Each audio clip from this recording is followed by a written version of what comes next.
Welcome back to SK Warner Kids, and we are back with work, energy and power, where we are going to end the chapter.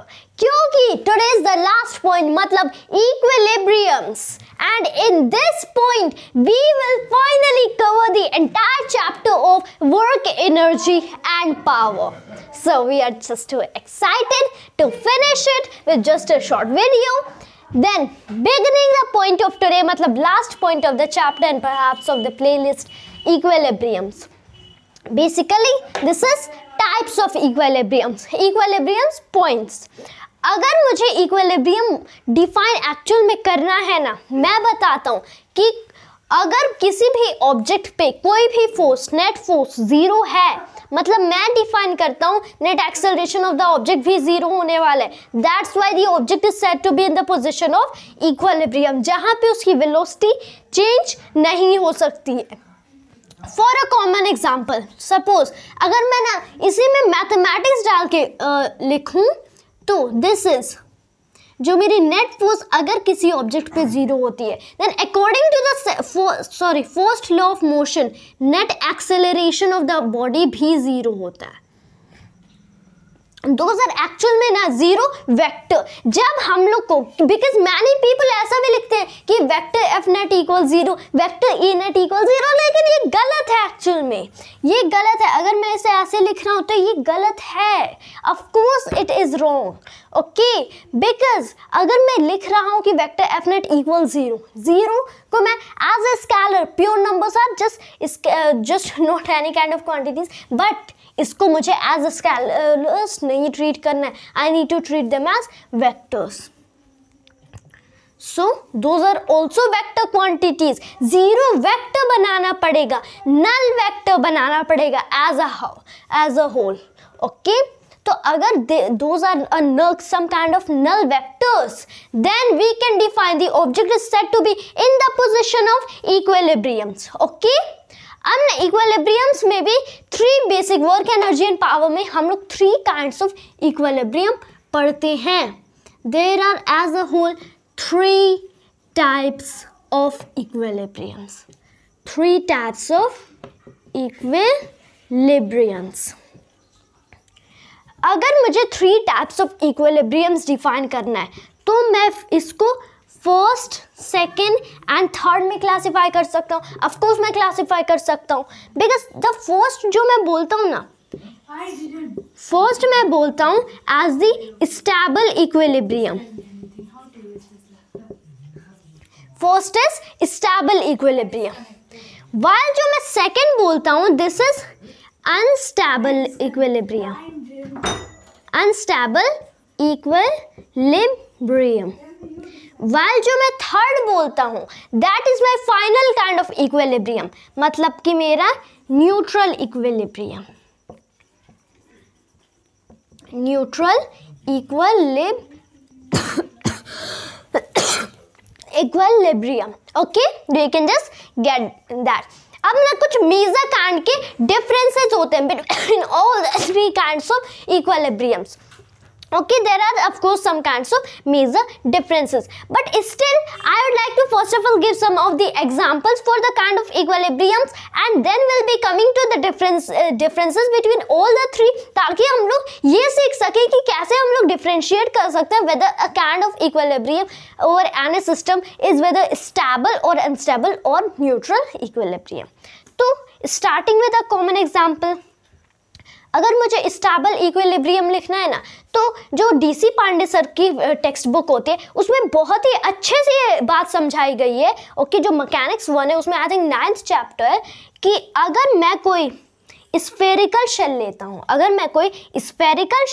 हूँ और उसमें यहाँ पे ना एक ball place कर देता हूँ, तब ऑफकोर्स मेरी बॉल तो ऑफकोर्स अगर ये एक स्फेरिकल शेल है, सिर्फ स्फेरिकल दिख नहीं रहा, this is not spherical at all, लेकिन आपको इमेजिन करना है बिकॉज बुक्स में तो स्फेरिकल ही बनाएंगे. इसके अंदर यहाँ पे मिडिल से एकदम ना डाउनर पॉइंट पे मैं एक बॉल प्लेस करता हूँ. शेल भी नहीं मूव कर रहा, बॉल भी नहीं मूव कर रहा. बॉल मूव नहीं कर रहा मतलब कि net force on the ball zero है, नेट एक्सेलरेशन जीरो है, बॉल इक्विलिब्रियम में है, मगर कौन सा वाला?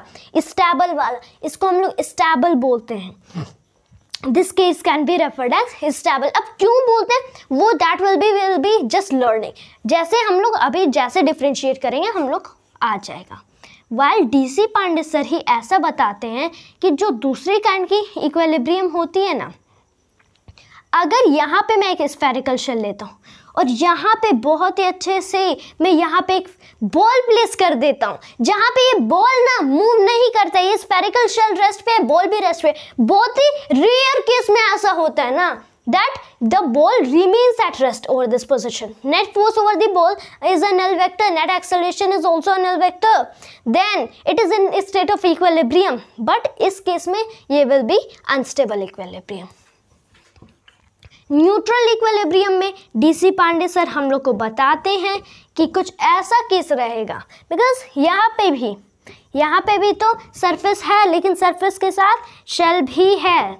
We have shells also, but यहाँ पे सरफेस है, डायरेक्टली सरफेस पे हम लोगों ने बॉल प्लेस कर दिया। अब यहाँ पे ये इक्विलिब्रियम की पोजीशन में है। Net force is a null vector and net acceleration is also a null vector, but this will be as a common example of neutral equilibrium. चलो, as we get to the examples, अब ना हम लोग will be trying to differentiate all the three kind. और जैसे हम लोग ऐसा करते हैं, इसका मतलब कि हम लोग easily समझ सकते हैं यही क्यों stable है, यही क्यों unstable है, and why this is actually a neutral kind of equilibrium.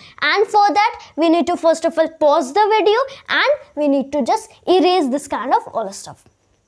So, thus to differentiate the three kinds of equilibrium, I have drawn here all the columns with which we have to just start, starting with the stable kind of equilibrium. अब ना stable equilibrium में first of all what I would like to say is जो मेरा net force होता है ना, whatever net force I have over the system वो मेरा तो zero ही रहता है.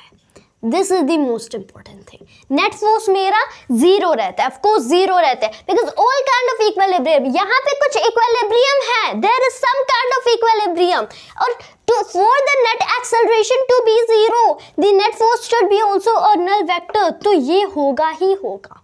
अब ये भी equilibrium है, तो इसमें भी vector f net zero रहेगा. This will be also zero vector. ये भी equilibrium है, तो इसमें भी vector f net will be a zero vector or a null vector. चलो, ये हुई बात of what is common in everything. यहाँ पे कोई differentiation हो ही नहीं सकता. यहाँ पे तो ये तीनों में ये एक बात common निकली. अब ना अगर मैं यहाँ पे रफली करता हूँ, अगर मेरा vector f net मेरा zero है, since vector F net, suppose मैं इसको ना वेक्टर्स की तरह अभी ट्रीट नहीं करते, आप वेक्टर्स भी कौन लगाएगा, लेकिन फिर भी यू कैन अप्लाई.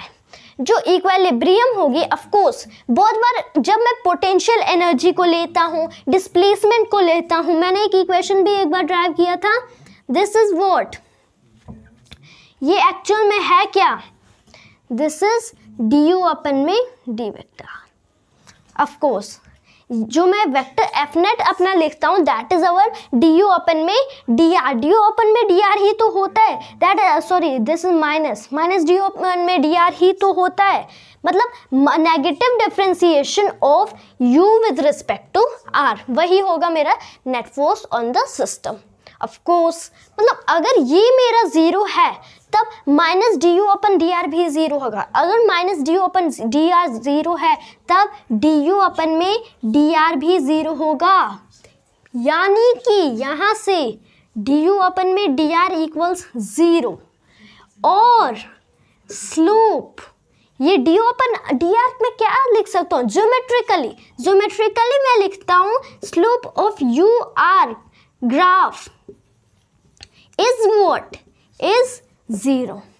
वही बात slope of the u versus r graph is zero. अब यहाँ पे आप x भी लिख सकते हो, यहाँ भी वही बात, बस यू कैन जस्ट राइट कि du अपन में dr यहाँ पे भी जीरो है and slope of and then of and like this dot dot dot means anyhow. यही बात है, इस ये एंड ये बातें तीनों में कॉमन है और ये वाली भी बात तीनों में कॉमन है. लेकिन हाँ, अब आगे कुछ मेजर डिफरेंसेस आ जाते हैं. चलो इतनी बातें हम लोग जो देखे हैं, सिर्फ तीनों इक्विलिब्रियम है तो तीनों ही तो इक्विलिब्रियम है, तो तीनों में कॉमन होना ही चाहिए। And if it is not actually, so the laws of physics would be broken out at all. चलो अब ना अगर मैं नेक्स्ट पे एट ऑल जाऊं, तो सिंस यहाँ पे जो स्टेबल इक्विलिब्रियम होता है ना, यहाँ पे जो हमारा सिस्टम या ऑब्जेक्ट होता है, अगर उसको अपनी पोजीशन से हम लोग डिस्प्लेस कर दिया जाए तो एक नेट फोर्स आ जाती है। There is a net tendency force जो उस ऑब्जेक्ट को वापस अपनी पोजीशन पे खींच लाती है।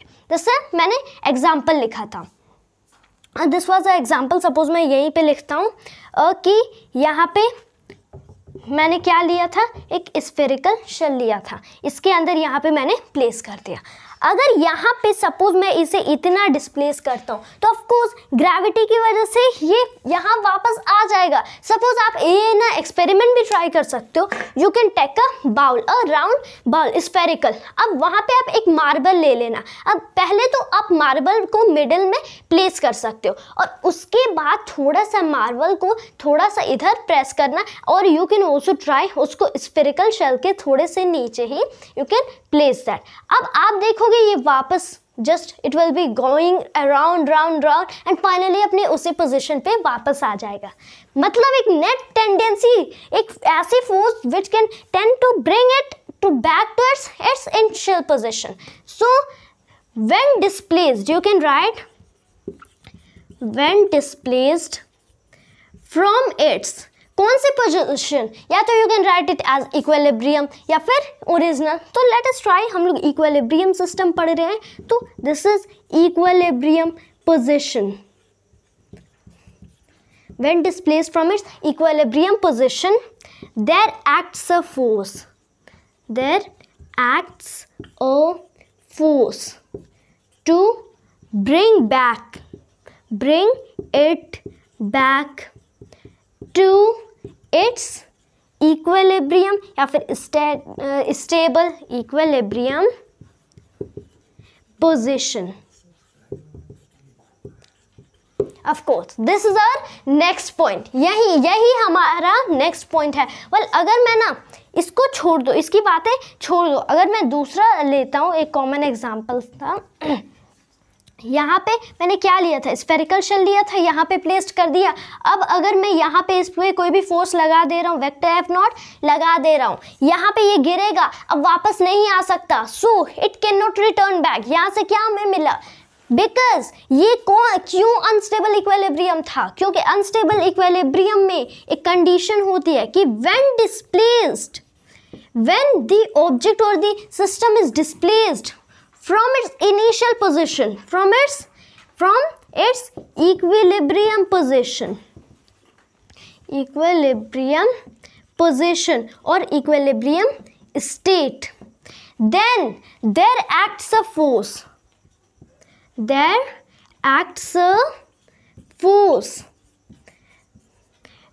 to get it away from the equilibrium position, to get it away from its equilibrium position at all. चलो यह हुआ हमारा नेक्स्ट पॉइंट कि यहाँ पे जब हम इसे इक्विलिब्रियम पोजीशन से डिस्प्लेस करते हैं तब एक फोर्स ऐसे एक्ट करती है जो इसे वापस अपने इक्विलिब्रियम पोजीशन पे लाने की कोशिश करती है। लेकिन अनस्टेबल इक्विलिब्रियम के केसेस में क्या होता है, जब ये डिस्प्लेस होता है तो ऐसी फोर्स लगने लगती है जो ऑटोमेटिकली इसके डिस्प्लेसमेंट को टुवर्ड्स रखती है, यानी इसे इक्विलिब्रियम पोजीशन से और दूर ले जाती है। ओके, तो ये फोर्स जो एफ नॉट मैंने एक्सटर्नली लगाई थी, अब जो भी वो टेंडेंसी की फोर्स होगी वो एफ नॉट के साथ है। सो बेसिकली अब ना मूविंग टू द नेक्स्ट, अब अगर मैं न्यूट्रल इक्विलिब्रियम की बात करूं, यहाँ पे हम लोगों ने सारी चीज़ें कॉमन पाया था, यहाँ पे डिफरेंट हो गया क्योंकि न्यूट्रल इक्विलिब्रियम में क्या होता है, when displaced from where, when displaced from its equilibrium position. Again सारे में हम लोग डिस्प्लेस ही करते जा रहे हैं लेकिन रिजल्ट डिफरेंट मिल रहा है। When displaced from its equilibrium position, there does not act any force to get it towards or away from its equilibrium position. Next point is this, यहाँ पे फोर्स लगी ताकि ये वापस आ जाए, यहाँ पे फोर्स लगी ताकि ये और दूर जाए, बट यहाँ पे फोर्स लग ही नहीं रही ताकि ये वापस आए या फिर और दूर जाए, यहाँ पे कोई फोर्स है ही नहीं. That's why it is said to be as neutral equilibrium. यहाँ पे कोई भी फोर्स हमारे पास नहीं लगती है. चूंकि ये जो कंडीशंस थे ये सारे में सेम थे, यहाँ पे कुछ डिफरेंट कंडीशंस भी फॉल कर जाते हैं. So those are some of the conditions. अभी और भी बाकी हैं. So who will be just completing it? So for that we need to first of all pause the video and just erase this of all again. Okay, so next we can just look the next major differences. Now that's not too much. लेकिन अगर मैं stable equilibrium की बात करूँ ना, so again let us talk about the d2u upon dr square. मतलब कि अगर स्टेबल इक्विलिब्रियम की हम लोग बात करें तो potential energy is minimum in comparison to other points. Potential energy हमारा मिनिमम होता है. जैसे मैं अगर यहाँ पे बात करूँ, मैं ये ड्रॉ करने की कोशिश करूँ तो यहाँ पे अगर मैंने स्फेरिकल शेल बनाया था, इसके अंदर मैंने बॉल प्लेस किया था. पोटेंशियल एनर्जी मिनिमम कहाँ होगा? ऑफ कोर्स यही पोटेंशियल एनर्जी मिनिमम होगा, because this is at the point touching the ground. यहाँ पे ना कोई इलास्टिक पोटेंशियल एनर्जी है नहीं है, कोई इलेक्ट्रिक पोटेंशियल एनर्जी है नहीं है, कोई ग्रेविटेशनल पोटेंशियल एनर्जी है, थोड़ी बहुत होगी लेकिन एट ऑल तो नहीं है. यहाँ पे मिनिमम होगा. यहाँ पे ग्रेविटेशनल पोटेंशियल एनर्जी हो सकती थी, लेकिन यहाँ पे एट अदर पॉइंट्स ये हो सकती है. यहाँ पे तो हाइट हमारी 0 है. तो हियर पोटेंशियल एनर्जी यहाँ पे क्या होती है? What is the potential energy in the system or of the object? This is minimum. Potential energy is minimum. लेकिन अगर potential energy minimum है ना, तो of course the double derivation of potential energy with respect to the dr, that will be also with respect to dr square. That will be also what? That will be a positive. Minimum के लिए positive होता है, maximum के लिए negative होता है. आपने calculus में पढ़ा ही होगा, क्योंकि जो फिजिक्स की जो भी आप टेक्स्ट बुक पढ़ते होगे 11th 12th लेवल पे, जेई लेवल पे, नीट लेवल पे, जो पहला दूसरा तीसरा चौथा ये सब जो चैप्टर्स होते हैं ना, हमें मैथमेटिक्स सिखाते हैं, जिसमें हम लोग पढ़ते हैं कि अगर ये जो भी मेरा u है वो अगर मैक्सिमम है तो d2u अपन dr स्क्वायर मेरा पॉजिटिव रहेगा, सॉरी मिनिमम है तब ये पॉजिटिव रहेगा. So of course that is the another point we have hit it, and that's really good point. Talking about the unstable equilibrium, यहाँ पे केस क्या होता है? What is the case? यहाँ पे कुछ ऐसा केस होता है, मैंने ऊपर ये स्फेरिकल शेल के ऊपर बॉल रख दिया. पोटेंशियल एनर्जी यहाँ पे क्या है? मिनिमम या मैक्सिमम? मिनिमम है, मिनिमम यहाँ पे है, यहाँ पे कुछ और ज़्यादा है, और ज़्यादा है, और ज़्यादा है, यहाँ पे कुछ बहुत ज़्यादा है. लेकिन जैसे मैं और आगे जा रहा हूँ तब ये तो मेरी हाइट कम होती जा रही. मैक्सिमम हाइट कहाँ पे? मैक्सिमम हाइट यहाँ पे है. तब मैक्सिमम पोटेंशियल एनर्जी जो ग्रेविटेशनल पोटेंशियल एनर्जी की फॉर्म में है वो भी यहीं पे होगी. तो यहाँ पे हम लोग यहीं पे बॉल को प्लेस किए, मतलब the potential energy of the system of the ball as a whole of the object, potential energy is what? Minimum or maximum? In the case of unstable equilibrium, the potential energy is maximum. Okay, that's final. इसी में चाहो calculus लगाओ, तब मेरा d2u upon dr square potential energy is maximum, तब d2u upon dr square क्या होगा? Negative होगा. This will be a negative value. चलो, that's good. Next neutral equilibrium. यहाँ पे ना अगेन यहाँ पे क्या कंडीशन होता है? कुछ खास नहीं होता है. हियर्स कोई स्फेरिकल शेल ही नहीं है, मैंने डायरेक्ट बॉल को ग्राउंड पे प्लेस किया है, उसके बाद ये बॉल कंटिन्यू करते जाएगी। अगर मैं डिस्टर्ब भी कर दूं, क्या चाह रहा है, दिस इज इसकी पोटेंशियल एनर्जी मिनिमम है कि मैक्सिमम है, कुछ भी हो लेकिन कांस्टेंट रहेगी। Potential energy is a constant. यहां से मेरा potential energy of the system, of the object या फिर of the ball is constant. Potential energy is constant. और जब पोटेंशियल एनर्जी खुद ही कांस्टेंट होगी तब तो double derivation of potential energy with respect to dr square will be also 0 because for any constant differentiation is 0. Then d2u अपन में dr square is also 0. यहाँ पे positive, यहाँ नेगेटिव, यहाँ 0, जैसे यहाँ मिनिमम, यहाँ मैक्सिमम एंड यहाँ पे constant. Then this is the next major difference between the stable, unstable and the neutral equilibriums. चलो, heading to the next and perhaps the last point we are going to do for the video. मतलब कि अब हम लोग बात करने वाले हैं ना centre of gravity. Centre of gravity यहाँ पे अगर मैं देखूं सेंटर ऑफ ग्रेविटी क्या होगी, बिकॉज अगर मैं अब इसे डिस्प्लेस करूं तो मेरी जो सेंटर ऑफ ग्रेविटी होगी ना वो मेरी ऊपर जा रही है। अगर डिस्प्लेस कर रहा हूं तो ये ऊपर जा रही है। सो when displaced the centre of gravity, the center of gravity goes up. Okay, the center of gravity will be going up. यहाँ पे क्या केस होता है, when I just try to displace it, तो यहाँ से इस maximum height के बाद ये नीचे आएगा, तो अब इसकी center of gravity भी नीचे आएगी। So when displaced from its equilibrium position, जब हम इसे अपनी इसकी इक्विलिब्रियम या फिर ओरिजिनल पोजीशन से डिस्प्लेस करेंगे, then the centre of gravity goes up और डाउन और remains constant. Of course this is goes down. This is the next point. While अगर मैं न्यूट्रल इक्विलिब्रियम की बात करूं, सो this is, it goes neither up nor down, it moves constantly.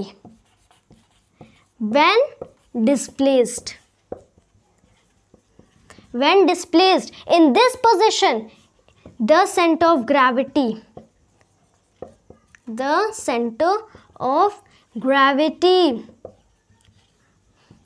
goes neither up nor down.